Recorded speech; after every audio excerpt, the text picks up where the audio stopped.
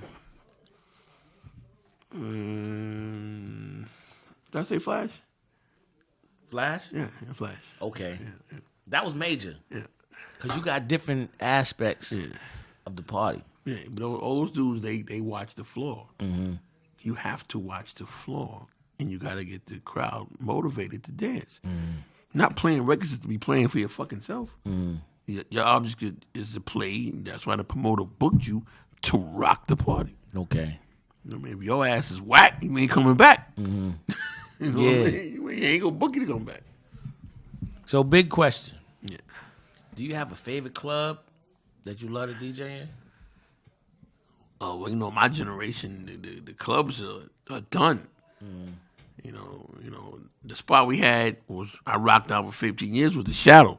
The Shadow. So we was getting 1,000 people every night until the police shut it down. You go in the Shadow and get a big chick. Worse. It was a couple. Look at him hot wing. Yeah, look at him laughing. He laughing. He had a couple big ones. You had a couple big ones, right, nigga? Yo, that's what's crazy though. Yeah, it'd be a big ugly one too. Oh my God. It'd be a big ugly one too, yeah. You like, damn, baby, I thought you could have got a pedicure there or was something. a couple things that you had to look. You got a fish. Yeah, look through the darkness in the cracks. There was a couple good ones in there. Yeah. Yeah, I got smashed a couple out of there. I think the Shadow got that name. I don't know where it came from, but it was like. See, the problem with the Shadow was now if a bad bitch coming in, niggas is pulling on her. So they would tell me I ain't coming in because I'm tired of niggas pulling on me. Yeah. They would tell me that. Mm-hmm. So you had to sneak them in there and then walk them out. Or they was getting attacked on the way out. You know what I mean? So that shit was wild in there, bro. That shit was wild. That's a fact. That shit was wild in there, son. Yo. That shit was wild in there. I love the Shadow. My wife hates that shit. Yeah, well, it ain't there now. Yeah. My wife be like, Yo, man, every bad bitch I knew, I had to go outside and get them, bring them in the booth, and then walk them out. They were like, I don't want to come in there. They ain't pulling on me. I should be like, damn. Yeah, that's a true story, bro. True story. Yo, let's talk. We love to talk about weird stories on the outro. You know what I mean? A DJ is always like, you can get to him. So people say dumb shit. Yo, let me hear that Melvin and Heaven and Blue Notes. You know, you playing fucking some shit, hip hop parade. They want to hear, you know what I mean? Well, yeah, I get that all the time. Like, they want to hear something that's totally over there somewhere. Yeah. Yeah, and you got to work your way to get back to it. Do you have a weird story with this shit to be like, what the fuck? You know, I've heard shit like the crowd be rocking. Yo, man, I want to hear Always and Forever. I'm like, what? Don't you see the floor's rocking? Don't you see? Floor's rocking. How the fuck you want to hear Always and Forever? Yeah. Get the fuck out of here. Yo, man. DJ Chuck, chill out, yes, man. Sir. Y'all know what it is, man. This is Live at the Barbershop. Word up. Yo, we love to say, thank you, man. Appreciate your time. Yes, sir. Thanks for coming by. Thanks for having me. Love and hip hop. The homie kept calling me. He was very persistent. Yeah. He's like, yo, man, he plays no games. No, he's very persistent. I said, you know something, let me come. And then found out he knows my people. So I even get him more crazier. Shout out to Peter Shue and all of them. He knows my people. So. Dumb out. All right. My boy Chaz Williams, R.I.P. to Chaz. Oh, you know Chaz? That's my guy. Wow. That's who formatted this whole shit. Wow. That's my guy right there. I knew Chaz from the bank days. Yeah, it's my big homie right there. From the bank days. Word. Yeah, Shout out to Chaz. Yeah. You know what I'm saying? He was a major player back in the day. Right? I cut Chaz here for like over 20 years. Get out of here. Word by. Wow. Yeah. I know Chaz. Yeah. From the 80s. You scroll down on that Live at the Barbershop page, you'll see the big homie. Oh, yeah. Good dude. You know what I'm saying? Yo, over here, Live at the Barbershop, we love to say, if you build a tight foundation, your motherfucking roof won't collapse. Bang. Right. And all that like that, you heard? DJ motherfucking Chuck, chill out, nigga. We in the building, son. Oh, yeah. First. And all that like that. Where you at, anywhere can go down. I hit the whole crowd. But yeah, that's my style. Watch body shake while they laying on the ground. Light up the scene, lighting up the loud. Oh, nigga, my bad shit. I was raised wild. Taught never hesitate to do a sucker foul. In any hood, I can make it rain, no clouds.